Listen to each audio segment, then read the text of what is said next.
Ciao ragazzi, buon venerdì, ci si appresta al weekend. Ragazzi, finalmente ho riavuto la mia bella Yaris. Perché? La mia Yaris è stata male, è stata in ospedale. Solo per un giorno, ragazzi.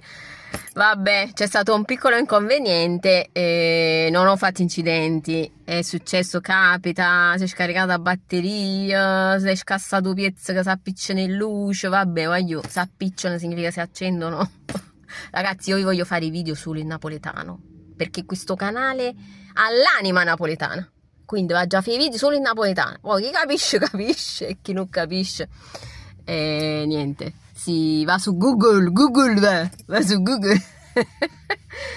Ragazzi, allora vi voglio ricordare che dovete collegarvi sul nostro canale di esplorazioni Urbex Puglia. Mi raccomando, andate su YouTube, cliccate, andate a vedere i nostri video che sono troppo belli, ragazzi, sono troppo belli e sono avventure veramente uniche.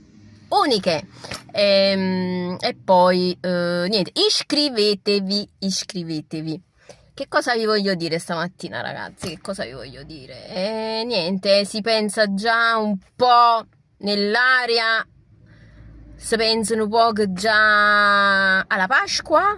Madonna mia, me lo freddo un collo, perché in dei supermercati veramente già un mese che c'è sta nuova di Pasqua, Colombo.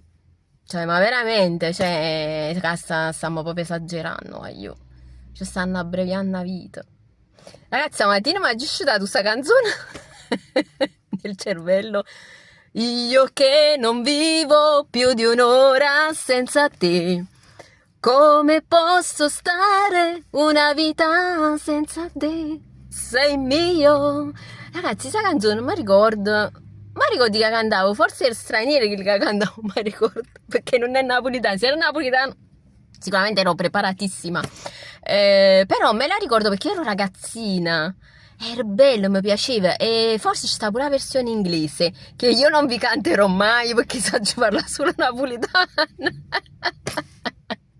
E mastico un po' di francese, mastico a livello scolastico. Vabbè, vi saluto, mamma che più caffè.